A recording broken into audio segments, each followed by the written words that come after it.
Ah non, c'est pas possible. Il va falloir que le Brésil domine le jeu, qu'il fasse le jeu. C'est pas possible de dire qu'on va jouer bas et jouer en contre-attaque avec Vinicius et Rafinha. Ça, c'est vraiment pas possible. Ancelotti ne peut pas installer ça. Ça sera pas accepté par la presse, par les supporters. Ça sera jamais accepté. Il faut que le Brésil domine le jeu. Mais le problème, c'est que ça continue à faire des erreurs techniques. On va pas dominer grand-chose. Enfin, parce qu'on a on a eu le même problème un petit peu avec Didier Deschamps qui a gagné plein de choses, mais on lui reprochait le jeu. Mais je trouve que quand tu gagnes, en général, celui qui gagne a raison à la fin. Là, pourtant, Ancelotti, il est condamné à rester dans cette lignée-là, même s'il n'a pas les armes pour le faire. Parce qu'au milieu de terrain, Guimarães est très bon. Tu peux mettre Paqueta potentiellement au milieu de terrain, mais en termes de travailleurs pour récupérer des ballons, c'est pas non plus le meilleur. Donc, il est un petit peu limité quand même, Ancelotti, dans ses cartes. Est-ce que, pour toi, c'est hors de question de voir ça? De voir cette version-là du Brésil, c'est hors de question. Oui, parce il est pas. Soit il fait jouer au milieu de terrain avec de 94 Dunga et Mauro Silva, il fait jouer Ouais. Rafinha et Casemiro devant la défense et laisser les autres s'exprimer devant. Ok.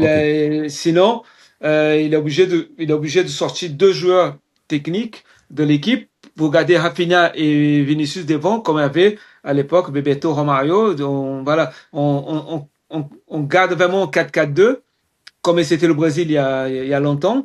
On revient au 4-4-2 pour jouer en contre-attaque avec les deux joueurs devant qui va faire la différence.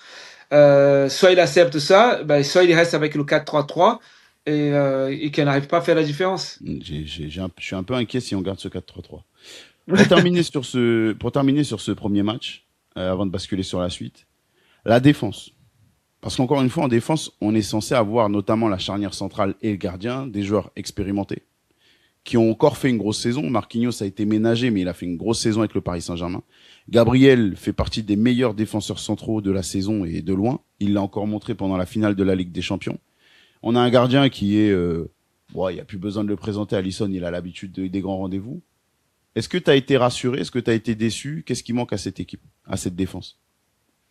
Ben, ce qui manque, c'est celui qui est devant la défense.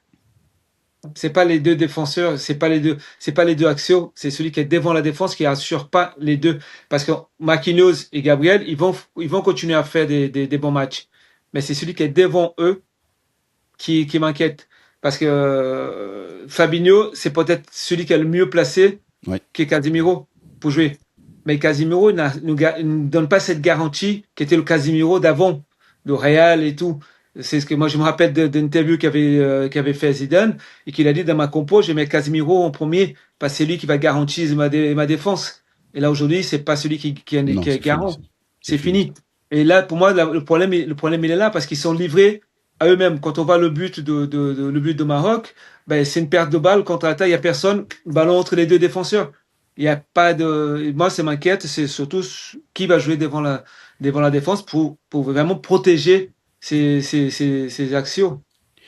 Moi, je t'avoue que je suis très surpris par le fait de compter autant sur Casemiro parce que oui, c'est vrai, ils ont leur passé commun du côté du Real Madrid. Il apprécie beaucoup le joueur qui a fait ses preuves. Mais le Casemiro en difficulté, on le voit depuis plus d'une saison du côté de Manchester United maintenant. On voit qu'il est limité, on voit qu'il est obligé de demander plus de joueurs dans l'axe pour essayer de couvrir ses manques et ses faiblesses. Je suis encore très surpris de voir qu'à un tel niveau, dans une compétition comme la Coupe du Monde, on lui fasse confiance à ce point-là. Je trouve que c'est pas Ouais. l'aider et c'est pas Quand aider ça ses m'inquiète, partenaires. c'est que ce qui m'inquiète le plus, c'est Ouais, l'après. j'entends. C'est l'après. Parce que si J'entends. vous êtes là autant de parler du Brésil, avec Marquinhos 34 ans, avec Casemiro 34 ans, Neymar 34 ans, Danilo 34-35 ans, Alessandro 34 ans, Alisson 33, Emerson 34-30. Et vous êtes en train de parler des joueurs, Paqueta, je crois 29-30 ans. Ça veut dire que l'avenir du Brésil, c'est quoi? C'est Vinicius. C'est l'attaque, quoi. C'est l'attaque, parce Mm. qu'aujourd'hui, on n'a pas d'arrière droit, Non, on n'a pas d'arrière gauche, non, on n'a pas de milieu de terrain pour l'avenir, non. on n'a que l'attaque. Ouais, t'as que Et l'attaque. Oui, en fait, c'est l'attaque parce il y a encore Ryan, il peut encore voir Hendrick, il y a encore Vinicius et Rafinha qui peuvent encore le oui. faire. Mais après, derrière, On n'a plus personne. Non, ça va être compliqué. Pour l'avenir, et aujourd'hui, cette Coupe du Monde, il faut serrer vraiment la ceinture et lui dire, on va essayer d'aller le plus loin possible avec ce qu'il a. C'est Ancelotti, il sait que si on arrive en quart de finale, c'est inespéré pour le Brésil. Vraiment. Quart de Waouh! finale. C'est fort ce que tu me dis parce que c'est rare de se dire qu'un quart de finale, c'est un objectif rêvé pour le Brésil aujourd'hui. Ben, aujourd'hui, si on arrive, moi, je C'est la suis réalité. content. Si je suis content si le Brésil aujourd'hui arrive en quart de finale. Avec ce qu'il présente là, avec l'équipe qu'il y a là aujourd'hui, et ce qu'il a présenté avant. Toi-même, tu l'as dit, comment s'y qualifier encore les derniers matchs avant la Coupe du Monde et on arrive à la Coupe du Monde au premier match. Attention, le Maroc a très bien joué le jeu. Le Très Maroc bien était joué, c'est très une très très bon. forte équipe.